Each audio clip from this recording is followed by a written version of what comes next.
राजस्थान के सभी पेंशन धारकों को नमस्कार। स्टडी संगम यूट्यूब चैनल पर एक बार आपका फिर से स्वागत है। दोस्तों, यदि आप राजस्थान से बिलोंग करते हैं, आपको या अपने परिवार के किसी भी सदस्य को राजस्थान पेंशन योजना के माध्यम से वृद्धावस्था पेंशन, विधवा पेंशन, विकलांग पेंशन मिलती है, तो दोस्तों आपके लिए बड़ी अपडेट निकल करके आ चुकी है।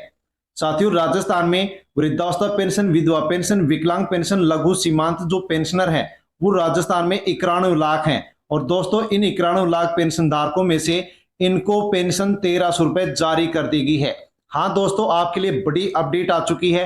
वृद्धा, विधवा और जो विकलांग पेंशनधारी हैं उनके लिए बड़ी अपडेट है कि राजस्थान पेंशन योजना के माध्यम से पेंशन धारकों को पेंशन 1300 रुपए जारी कर दी गई है। और दोस्तों, जिनको नहीं मिली है उनको अप्रैल महीने की पेंशन और बकाया महीने की पेंशन यानी कि मार्च महीने की जो पेंशन है उनको अब 2600 रुपए पेंशन यहाँ पर मिलने जा रही है। कब मिलने जा रही है, आपको भी मिलेगी या फिर नहीं मिलेगी, जान लीजिए। क्योंकि दोस्तों, जिसकी अपडेट पूरी है उसी को यहाँ पर पेंशन राशि ट्रांसफर की जा रही है। दोस्तों, राजस्थान में पेंशन को लेकर के 7 नए नियम भी लागू कर दिए गए हैं। कौन कौन से नए नियम लागू किए गए हैं, बदलाव हुए हैं, नई अपडेट आई है, इसकी पूरी अपडेट, पूरी जानकारी आपको वीडियो में मिलने वाली है। इसलिए अवश्य ही आप पेंशनधारी हैं, आपको पेंशन नहीं मिली है, पेंशन बकाया चल रही है, तो दोस्तों जान लीजिए कि अब आपको कब पेंशन मिलने जा रही है और किस प्रकार से पेंशन आपको मिलने जा रही है। दोस्तों, यदि अपडेट आप पूरी लेते हैं तो अवश्य ही आपको यहाँ पर पेंशन मिलेगी। यदि जानकारी पूरी नहीं लेते हैं, अधूरी अपडेट रखते हैं, तो आपकी पेंशन अटक सकती है और आपको पेंशन नहीं मिलेगी। तो दोस्तों, अवश्य ही आप वीडियो को एंड तक देखें, पूरी जानकारी ले। और स्टडी संगम यूट्यूब चैनल पर पहली बार आए हैं तो चैनल से जुड़ जाएं, सब्सक्राइब कर लें और अन्य पेंशन धारकों तक भी आप इस वीडियो को शेयर करें ताकि सभी लोगों तक जानकारी पहुंचे कि पेंशन किसको मिली है, अब पेंशन किसको मिलेगी, किसको मिलेगी, किसको नहीं मिलेगी। पूरी अपडेट आपको मिलने वाली है। तो राजस्थान के पेंशन धारकों के लिए बड़ी खबर है कि इनको पेंशन 1300 रुपए जारी कर दी गई है। जिनको नहीं मिली है उनको अप्रैल महीने की पेंशन और बकाया महीने की पेंशन 2600 रुपए पेंशन मिलने जा रही है। लेकिन 7 नए अपडेट जैसे जो नियम है वो आपको जानने होंगे। यदि आप नहीं जानते हैं तो दोस्तों, आपको या अपने परिवार के जो पेंशनर हैं उनको पेंशन नहीं मिलेगी। इसलिए ये जानकारी आपके लिए बहुत ही महत्वपूर्ण है। राजस्थान पेंशन को लेकर के बड़ी अपडेट है कि मासिक पेंशन 1000 से बढ़ाकर 1300 रुपए की गई, जो कि साथियों यहाँ पर जारी भी कर दी गई है।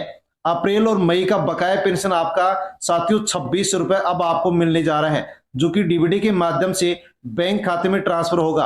कई लाभार्थी ऐसे भी हैं जिनको अब 2 महीने की पेंशन राशि एक साथ मिल सकती है। हाँ दोस्तों, किस प्रकार से मिल सकती है वो आप यहाँ पर जान सकते हैं। एक पेंशनधारी की डिटेल हमने आपको साथियों यहाँ पर दिखाने की कोशिश की है, जो कि आप जान सकते हैं। तो दोस्तों, ये जो पेंशनर है इनको फरवरी महीने की जो पेंशन है ये 14 अप्रैल को इनको मिल चुकी है।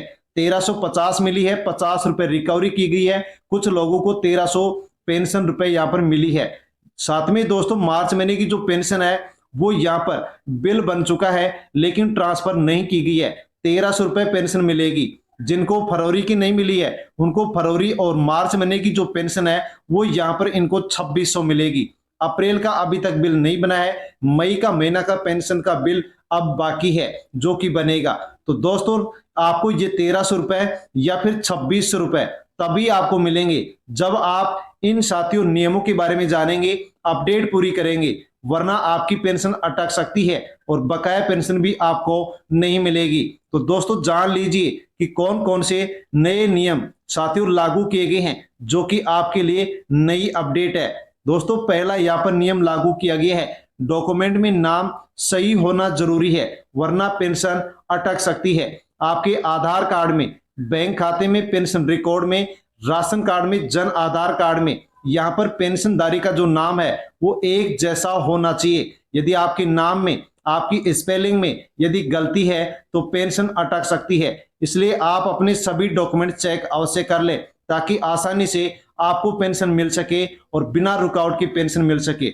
दूसरा बड़ा नियम है कि एड्रेस यदि आपने अपडेट कर दिया है तो दोस्तों आपको फायदा मिलेगा। हाँ साथियों, पुराने और गलत एड्रेस पर रिकॉर्ड होने से दिक्कत आती है, नया पता अपडेट नहीं होने पर वेरिफिकेशन में समस्या आती है। यदि आपने अपना साथियों निवास स्थान बदल लिया है तो पेंशन रिकॉर्ड में अन्य डॉक्यूमेंट्स में आपका जो पता है, एड्रेस है, वो अपडेट होना चाहिए। अपडेट नहीं करवाने पर पेंशन धारकों की जो पेंशन है वो यहाँ पर रोकी जा रही है।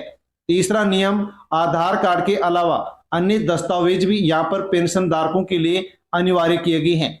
कई मामलों में सिर्फ आधार कार्ड पर्याप्त नहीं माना गया है, जैसे कि परिवार रजिस्टर, शैक्षणिक प्रमाण पत्र भी यहाँ पर मांगी जा रहा है। यानी कि दोस्तों, यदि किसी लाभार्थी ने 2 साल के अंदर वृद्धावस्था पेंशन के लिए आवेदन किया है तो उनको कहा जा रहा है कि आधार कार्ड पर्याप्त नहीं होगा, उसके लिए आपको सत्यापन के लिए परिवार रजिस्टर यानी कि राशन कार्ड और शैक्षणिक जो प्रमाण पत्र है वो आपको यहाँ पर दिखाना होगा, उसी से सत्यापन होगा तभी आपको पेंशन मिलेगी, वरना पेंशन नहीं मिलेगी। साथियों, मिली जानकारी के अनुसार आपको यहाँ अपडेट दी गई है कि वृद्धावस्था पेंशन 2 वर्ष के भीतर जिन्होंने आवेदन किया है उनके लिए आधार कार्ड को पर्याप्त नहीं माना गया है, यानी कि अमान्य माना गया है। चौथा नियम, आय प्रमाण पत्र अनिवार्य।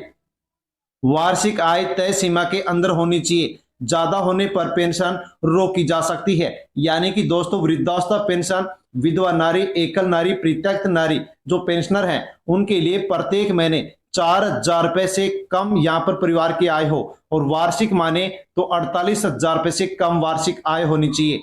दिव्यांगों के लिए 5,000 रुपए मासिक से कम होनी चाहिए और दोस्तों 60,000 रुपए वार्षिक आय से कम होना चाहिए तो ही पेंशन मिलेगी। यदि आपकी आय यहाँ पर 4,000 या 5,000 से मासिक अधिक है तो आपका नाम पेंशन की लिस्ट से हट सकता है, आपको पेंशन नहीं मिलेगी।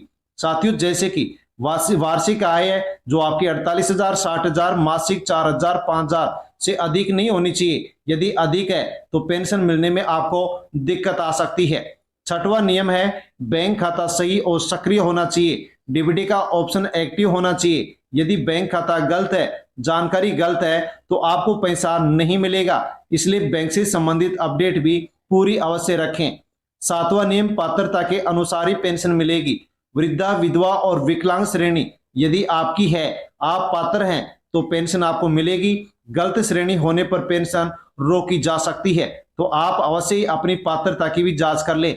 पात्र होंगे तो ही पेंशन मिलेगी, वरना पेंशन नहीं मिलेगी।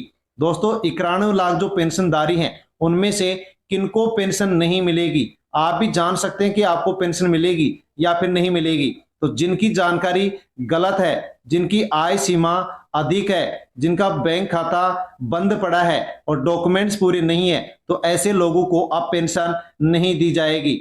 लेकिन दोस्तों, ऐसे कौन से लाभार्थी हैं जिनको अब पेंशन मिलेगी? जिनका रिकॉर्ड सही है, केवाईसी पूरी है, बैंक खाता चालू है, पात्रता आप पूरी करते हैं तो आपको पेंशन मिलेगी, वरना पेंशन आपको नहीं मिलेगी। इसलिए आपकी जो अधूरी अपडेट है उसको आप पूरी करें, तभी आपको पेंशन मिलेगी और आगे भी पेंशन आपको मिलती रहेगी। दोस्तों, पेंशन धारकों को महत्वपूर्ण सलाह दी जाती है कि तुरंत आप अपना आधार कार्ड, बैंक खाता, आय प्रमाण पत्र, परिवार रजिस्टर, अन्य जो डॉक्यूमेंट्स है वो चेक कर लें और जो भी अधूरी अपडेट है उसको आप पूरी करें। दोस्तों, यदि आप पूरी नहीं करते हैं तो आपको पेंशन नहीं दी जाएगी, आपकी पेंशन अटक सकती है और फिर आप दोस्तों यहाँ पर कई कार्यालयों के चक्कर काटते रहेंगे। सबसे महत्वपूर्ण बात है कि अगर आपने दोस्तों इस वीडियो में बताए गए जो जरूरी काम है वो पूरे नहीं किए तो आपको 1,300 रुपए पेंशन नहीं मिलेगी। 2,600 रुपए पेंशन जो कि बकाया है वो भी आपको नहीं मिलेगी, वो आपकी रुक सकती है। इसलिए अधूरी अपडेट आप पूरी अवश्य करें। यदि रिकॉर्ड अपडेट करेंगे तो दोस्तों पेंशन का लाभ भी आपको मिलेगा, वरना पेंशन का लाभ नहीं मिलेगा। दोस्तों, आपको कितनी पेंशन मिलती है कमेंट करके अवश्य बताएं और साथियों, जानकारी अच्छी लगी हो तो वीडियो को लाइक करें, अन्य पेंशन धारकों तक वीडियो को आप सेंड करें। चैनल पर नए हैं तो जुड़ जाएं, सब्सक्राइब कर लें। धन्यवाद।